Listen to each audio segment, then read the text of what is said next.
Hello and welcome to another ATP Geopolitics video with myself, Jonathan MS Pierce. This is a Ukraine War Update Extra video, giving you extra tidbits and nuggets to get your teeth into to give you a greater understanding of the war in Ukraine. This is another extra I'm recording today and don't know whether to put this out today or tomorrow. But of course, whenever you're watching it, it's going to be today, naturally. So it doesn't really matter. But I also don't want to put out so much content that you don't watch it because, you know, there's too much content and you get bored of me and all that kind of stuff. So I don't know. This will come out wherever it comes out, whenever it comes out, and so be it. But I have an issue where if I have a backlog of things to talk about, I just feel I need to clear that so that I can, get on with the next day fresh. First thing I want to say is a correction to my news video that I did this morning. This is a bit like a Seth Meyers corrections video that he does. And it's important I do that because I want to be accurate. And if I make a mistake, I want to admit to that. And please call me out where you think I have been wrong. So here was a video that I used to support the claim. I mean, Kharkiv was hit with missiles over the last 24 hours. That's undisputed. S-300 missiles as well. And I use this video to support that claim because I was in the understanding this happened. This video was from last 24 hours. In fact, it's gone a bit viral on places like Twitter again. I say again because actually it turns out this video was from a year ago when Kharkiv was being absolutely pummeled by missiles in a really significant manner. As you can see, this is a video from a year ago. This guy was shooting a selfie video when a missile struck. Rubble rain. Okay, and I showed you that this morning. It's from a year ago, so I do apologise. It's really difficult to fact check every single video I show because I just wouldn't have any time in the day. So sometimes I do, and if something feels a bit off to me, I will have a look into it. But if it seems pretty genuine and other people are showing that, it's easy to just go along with that. But we must always be sceptical. And thank you for someone pointing that out. And if I see it, if I see the comments that point these mistakes out, I will act on them. If I don't act on them, it's just because I haven't seen it. Almost always. I'm not one for ignoring stuff and burying my head in the sand because that doesn't sit well with my brain. Right, so moving on to things anew. Vitaly Marinov, a four-time world kickboxing champion, was killed in eastern Ukraine. Marinov joined Ukraine's armed forces on the 24th of February 2022 when Russia's full-scale invasion began. Vitaly's 2-year-old daughter is left without a father, RAP. Now, this is desperately, desperately sad. But it's got me thinking, this is it's connected to sport and war and how sport and politics and war, it's easy to say they shouldn't mix, but actually they do. Human beings are involved in all of these things and human beings are naturally political. Politics is just morality writ large across society. And to say, politics and sport shouldn't mix is to say you can do that, but you can't have a moral opinion. You're not allowed to talk about that moral opinion. Was like, well, does that apply to any other job that anyone does? They're just not allowed to have a public opinion. So it's really difficult to say that politics and sport shouldn't mix. But then I started, because as a philosopher, you just I question everything that comes out my mouth. Sometimes you'll see me watching, you'll see me on these videos that I do, and you'll see me catching myself say something, and then I'm listening to what I say, and then questioning it as I've heard what I say. So I could talk to you about theory of mind and stuff going on here and epiphenomenalism and all sorts. But I hear what I say. My brain will kick out words. I'll then go, I'll either go, yep, that's fine. Go with that. Or I'll catch myself and go and then qualify what I've said because I'm always questioning everything I say as well as everything I hear and see. But sometimes, as I've just said, not enough. So when I thought about this earlier, I thought it's terribly sad that a sports person of this pedigree, a bit like an Olympian or any other kind of great sports person, dies in this conflict. And then I thought, actually, it's just as bad that anyone who's great at anything has died in this conflict, like a really world-class businessman or a brilliant academic that has been sent to the front lines. And then I thought, gee, it's not important they're brilliant either. Just a sports person or an academic or a plumber or a stay-at-home dad or mum. The fact is that these are humans that are going to put their lives on the line for something that is greater than them. All ideas about forced mobilization aside, these people are volunteering or they've signed up to do this as a job or a calling. These people are saying, right, there's a non-zero chance, there's a very high chance I'm going to die compared to what I was doing before, or compared to doing an alternative to this job. And I'm going to do this nonetheless because I feel it is massively important, because there is something bigger than me. So it doesn't matter. Like, it is obviously desperately sad that this person has died. Terribly sad. But I don't know that it makes it any the sadder that he's a 4-time world kickboxing champion. In the sense it does. It's terribly sad that's this person won't be able to fulfill his potential in that arena ever again. But then it's the same for anyone dying in this conflict. They won't be able to fulfill their potential or have a chance to not fulfill their potential, to literally just be a bit of a suboptimal human in whatever context you might want to evaluate them. But actually they're being an optimal human in terms of sacrificing themselves on the battlefield and dying for a cause that's greater than themselves. And that's the important part of this. It's kind of not what they do back here. That's irrelevant. What they've done here, that's what it's all about. So I had this weird conversation with myself, which is where I go through it's absolutely terrible that this guy dies as a 4-time kickboxing champion, world kickboxing champion. No, it's not. It's terrible that he died. It doesn't matter who he was and what he does and what he achieves. If he's a suboptimal plumber, it's still terribly sad. Anyway, I don't know if that makes sense to you. Right, I was talking to you this morning in my news piece about how Russia, the Kremlin, has arrested a Wall Street Journal reporter who Evan Gershkovich, who I actually, I went through one of his articles with you on the Russian economy. Anyway, this Wall Street Journal opinion piece, I think, is worthy of sharing with you because it's their reaction to this news. So I've picked out, as per normal, some excerpts. My goodness. So I've just done this again. I'm questioning what I've just said. What is this saying about that kickboxing guy? I talked about a plumber as if that was any less of a valid job. As if that's discernibly different in value, and I didn't mean that. I'm just trying to pick disparate types of jobs. So for any plumbers out there, I don't. I'm not devaluing the job of plumbing at all. It's as valid as any other job on earth. So just in case anyone calls me out on that, so the article kind of started. Well, doesn't quite start, but for you, it's going to start. Agents of Russia's notorious FSB, Federal Security Bureau, snatched Mr. Gershkovich on Wednesday in the city of Yekaterinburg, about 800 miles east of Moscow, where he was on a reporting trip. As of late Thursday, neither the journal nor the US government had been allowed to contact Mr. Gershkovich.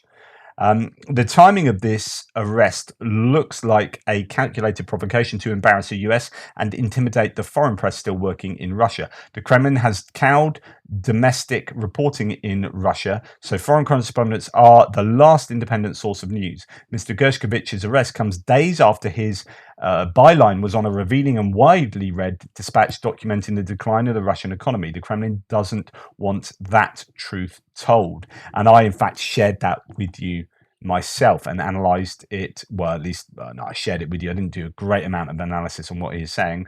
But yeah, he I guess, you got two options. He was doing spy work for the US, or he wasn't doing spy work for the US and he was just doing his reporting job.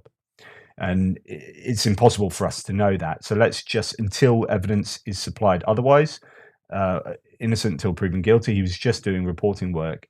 and that reporting work, unfortunately for him, was releasing stuff that was showing Russia in a negative light. The arrest could also be a response to charges brought last week by the US Justice Department against Sergei Vladimirovich Chekasov. So I didn't know about this. The Russian national was charged with various fraud offences and being an agent of a foreign power. Mr. Putin often takes hostages with the goal of exchanging them later for Russians who've committed crimes in the US. The arrest of Mr. Gershkovich on an espionage allegation is the first against a US journalist in Russia since the 1986 detention of Nicholas Danilov. This was in the latter stages of the Cold War. Mr. Danilov was held for roughly 2 weeks and released without charges, while the US allowed a Russian employee of the Soviet mission to the United States to leave after he had been arrested days earlier in an FBI sting operation. The brazen arrest of an American journalist shows the declining ability of the US to deter assaults on its citizens. The Biden administration on Thursday condemned the detention of Mr. Gershkovich, and we at the Journal are grateful for that. But it's fair to ask why Mr. Putin believes he can snatch Americans and come out ahead. Right, as a bit of a comment from me now, because I think Russia and Putin are in an interesting situation where they can do that. Because the rest of the world are on tenterhooks as far as they don't want to escalate things. They don't want to send troops there themselves. They don't want to do X, Y, and Z to go over that red line that has been drawn. And so that allows Putin to kind of take the mickey and push that envelope as far as he can, knowing that everyone else is already doing everything they probably can. Or are they? So on the other hand, what the states can do, US can do, is push the military aid envelope out. And this is what I said previously about in the last instance of taking the mickey. I said, well, actually, the US should respond by when the Reaper was taken down over the Black Sea, should respond by giving greater range weapons or this or that, putting F-16s or whatever it is. This is your opportunity to say, right, if you're going to do that, then we're going to do this. So on the one hand, I think Russia have got the ability to push that envelope and can start doing things like this that take the mickey, because hey, what else they've got to lose? They're pretty much in the shit anyway. But on the other hand, I think there is some escalation that could take place that almost gives the US in this instance permission or an excuse to ramp up the weaponry or whatever it is. Okay, so to continue, or at least to conclude, actually, the Wall Street Journal says thuggish leaders keep doing thuggish things if they think they will pay no price. The Biden administration will have to consider diplomatic and political escalation. Expelling Russia's ambassador to the US, as well as all Russian journalists working here, would be the minimum to expect. The US government's first duty is to protect its citizens, and too many governments now believe they can arrest and imprison Americans with impunity. So the Wall Street Journal is understandably strong in how they see the US should react. What the US will do, I don't know. It's going to be a fascinating one to watch that. And I guess, so to move on and just go back to my previous conversation, just to let you know, what we can learn from all this is if you have a flood in your house, call a plumber, not a philosopher. And if you want an existential conversation about the universe, you're probably still better off talking to the plumber. Especially if you want a conversation to be over within 5 minutes. Right, let's move on to listen to Ukraine the latest.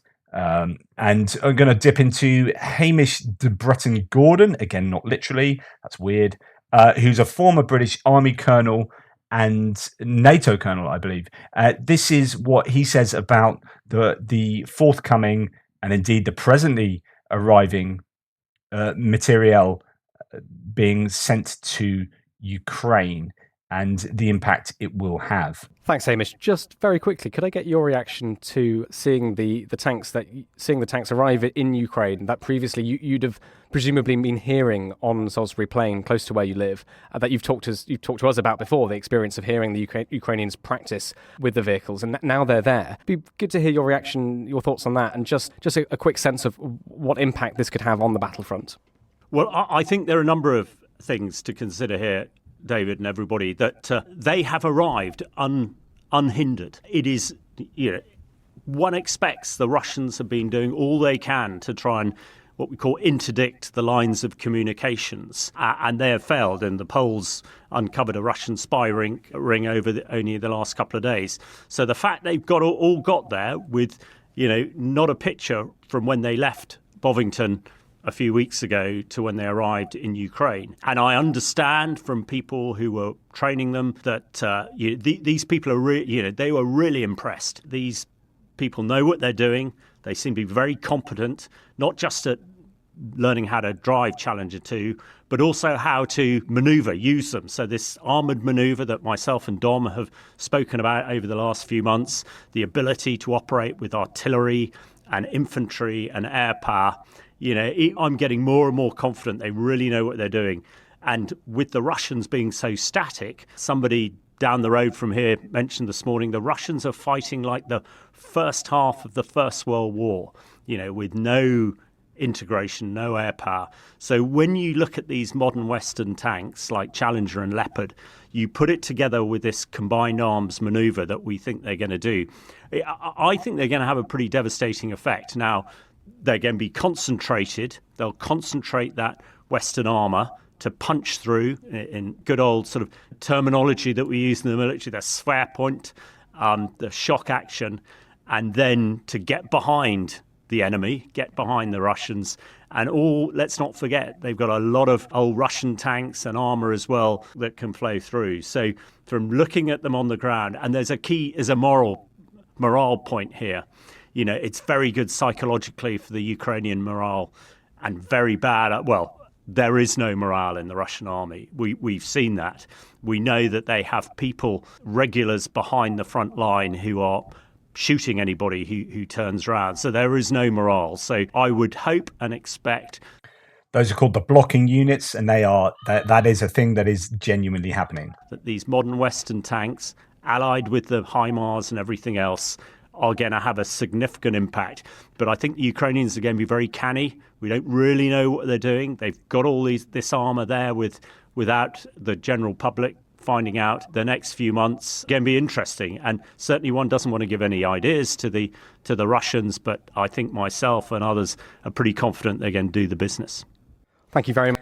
So I find that interesting. He's very upbeat about the situation, and it is a good news if you're pro-Ukrainian to hear that the training that's taking place appear to be very successful at that training, excelling in the training, and doing a really good job on the piece of equipment they are being trained on. So we've heard that they've been really, really effective at using the Patriots. In fact, one of the Ukrainians came back from learning on a Patriot and was asked, "How did you experience?" He said, "Well, it was pretty good, but I think they learned more off us than we did off them," type thing. So that tells you something. And we have this situation where many of these Ukrainians being trained have had such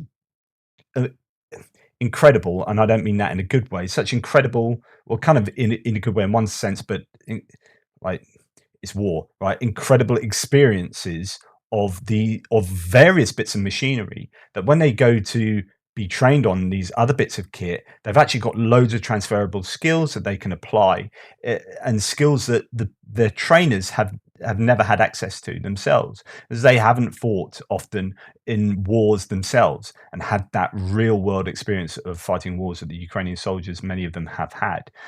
There will be those who are getting trained fresh off the training fields themselves in the Ukrainian forces, who are being sent to Poland and Germany, wherever, and UK, that might not have been to the front line at all, and so there will be a mix. But yeah, now I was going to talk about something else, but actually that's a good time to bring in.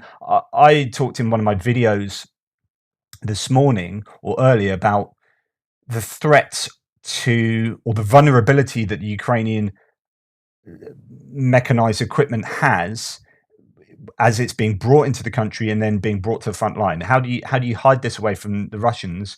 So for two reasons. How do you hide it so that the Russians don't know where you're going to attack, because you're accumulating all your equipment and troops in one general area? Then they're going to know, well, they're going to attack there, and they obviously will then seek to defend that better.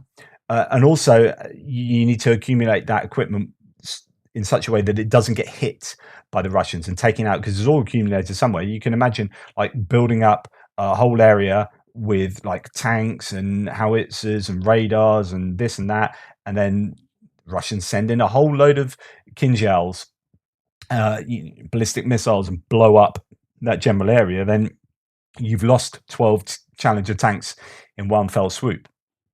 That would be absolutely terrible for PR. Yeah, it's amazing. Check all these Challenger 2s that the UK have sent them and trained them on, and yeah, they're going to slice through the Russian defenses. Oh, they've all been taken out before they even got to the front line. I was talking about that. So Thierry Schmidlin here, who I presume is not a military expert, as in, take all these kind of ideas with a pinch of salt. But the idea is, how do you get this stuff to the front? He says hiding equipment for an offensive. One, the Russian satellite imagery is nearly unusable. I've talked about this before, how their satellite imagery is not good. It's not up to date. The resolution is poor. And people think, oh, we can see stuff on Google Earth, like surely they can. But actually, their satellite imagery is not good compared to what the US and the Allies and Ukraine have access to. And some of their own satellites are beyond their sell-by dates, basically. So they have usable lifespans up in space, and they're beyond that. So arguably, some of their satellites might not even be working anymore. So the communication between operators and of those satellites and frontline is too long to allow interception of the material while on the move. And we've heard this before. There was a thread about that, but I don't remember where. I talked about that actually in one of my videos. The most present danger are recon drones. True, I think. 2. So that means that the material will take position near the front line at the last moment and be stored at least 50 kilometers from the front line. With the long-range artillery, MLRS, and imprecise missiles used by Russians, the risks are low at that distance. When the offensive will be launched in 1 or 2 or 3 days, the material will move nearer to the front line and hide in the forested areas and sheds, etc. C3. The offensive will be launched at the moment where meteorological conditions are unfavorable for drones to operate. If the next Monday the conditions are bad for 4 days, on Monday to Wednesday you bring your material and troops near to the front and increase the anti-aircraft warfare against drones. On Thursday, you'll go and launch the attack.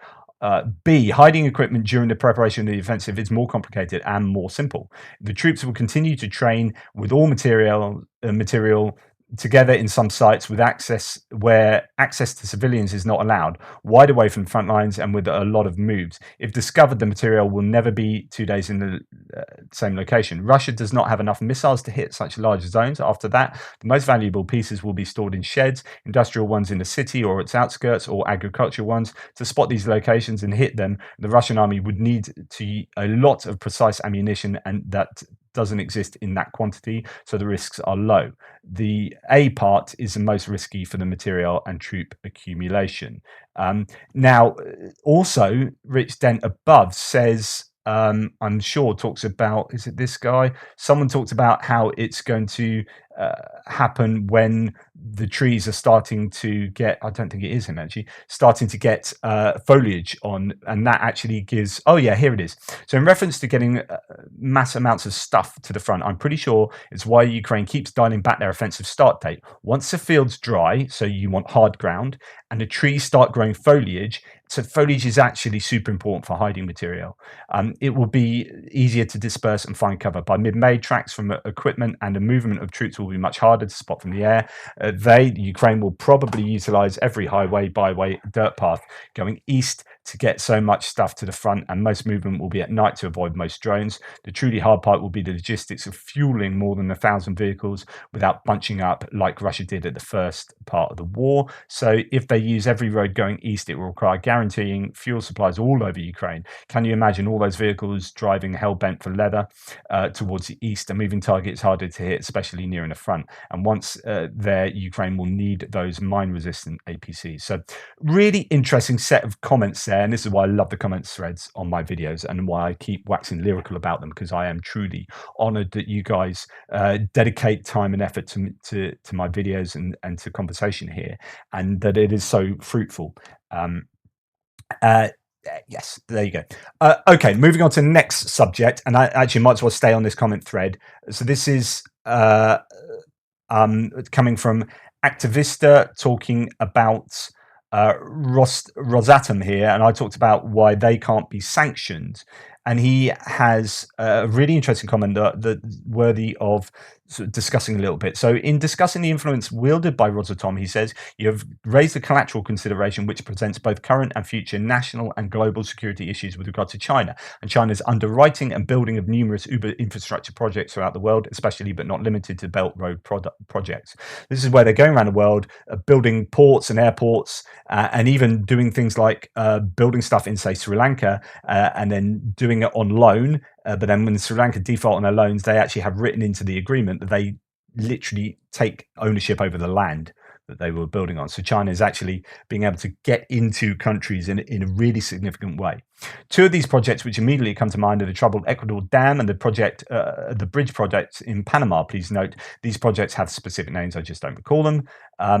Not only do these projects dramatically increase China's sphere of influence in these developing countries and the region in general, but how that influence manifests itself, namely with regard to infrastructure. What happens in Ecuador, if or when they wish to sanction or impose tariffs on China for whatever reason, China holds the loan on your power infrastructure capabilities via the dam in Ecuador, or two of the three existing bridges which enable commercial traffic from Panama City down the length of the country on the one hand, and providing the byway from one side of the Panama Canal to the other side. The very issue you raise here with Rosatom is no less concerning when a country peddling their influence is not Russia but China, or just as great concern to me is that the issue is little investigated and not particularly well reported on throughout the global community, thus leaving us once again in a crisis management situation not unlike the supply chain issues experienced globally during the pandemic.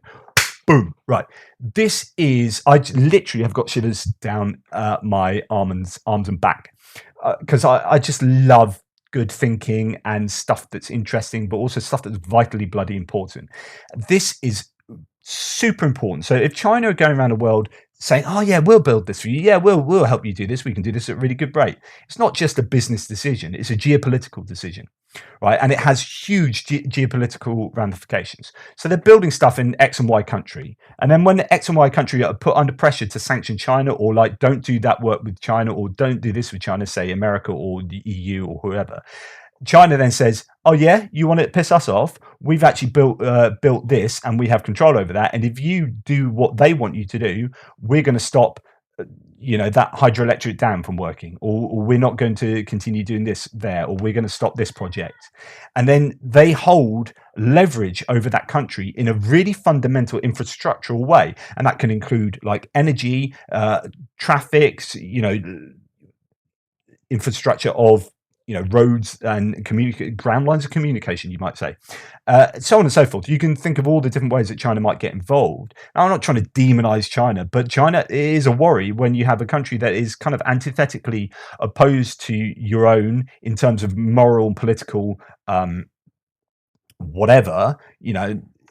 I would evaluate China in a very different way that I'd evaluate the EU or the UK. And I do find that there are problematic elements of the country. And in terms of geopolitics, the EU, UK will be siding more with the US than with China. And so we are beginning to get this kind of multipolarity in the world, where it's not just the hegemony of the supreme power of the US. You've got Russia wants to make BRICS this kind of hegemony, and we've seen this in the doctrines that they have produced over the last couple of decades, where they have flatly said, no, we don't want the US to be the hegemony. We need an alternative, which is us and China, basically. Even if we're not the top dog, we need to be part of that alternative.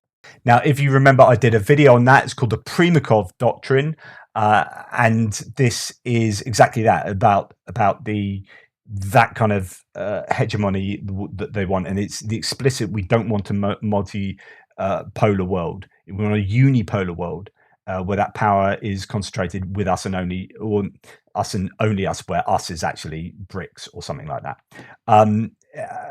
Yeah, and so going back to this comment, which is fantastic, by Activista, this is really speaking to that.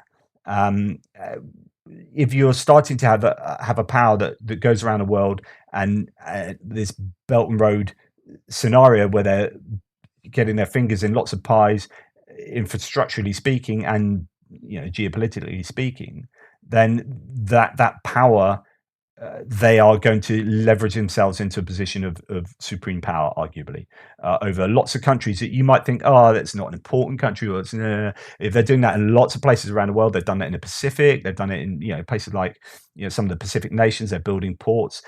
Sri Lanka, Africa. They're involved hugely in Africa. Then South America. Then suddenly, oh my goodness, it's like a game of diplomacy or whatever, one of these sort of world kind of geopolitical games that you might play online, or board games. You're thinking, oh my goodness, all suddenly China is this dominant power, and actually that's not good for liberal democracies. Okay, so he continues, I think the discussion of how precisely the example of Rostocom can be something of a transferable learning set to better understand how to prevent other ambitious power-seeking nations who may well present a national and or global security threat, much in the same way that Rosatom does, is both worthwhile and timely. The only question is, who will take on investigating and then disseminating the information? When will they do so? Will it be left until it's too late and we find ourselves once more doing crisis management? As ever, Mr. Pierce, thank you very much for bringing truly thought-provoking content and providing a platform for the civil discourse of that content and the concomitant issues raised therein. So, I mean, I'm not saying that for self-congratulation, but I am actually saying that because I really like to herald that, and the fact that people are having, thinking this is a good place. YouTube comment threads are shite, right? So the fact that someone put the time and effort into putting that quality comment here, the same with Thierry's earlier, is a testament to you guys being awesome. Goodness, how long have I been speaking? Too long. I'm not going to have time to go into the next few bits. I'll leave them for tomorrow. But look, thank you so much. I know this is probably going to be released today, always today. Tomorrow never comes. So I appreciate that this is another whole load of content. Thanks so much for your support. Thanks for subscribing to the channel and all the ways that you support the channel. Really amazingly appreciated. And a super shout out today. I just want to give a massive thanks out, and yes, I am being juvenile here. Massive member thanks. Mark Raven, Supreme Questionnaire, upgraded his membership. Really appreciate that. All these deep geopol thinkers: Andy McGee, Augusto Fioretti, Brian Warren, Leah Kroll, Brian Ivey, Matt Larson, Da Vinci, and Sabra Berzovic. But Mark Raven, yeah, particularly at the moment. And all of you, thank you so much. Thank you. You guys are awesome. Anyway, that's enough banging on. Take care. Speak to you tomorrow.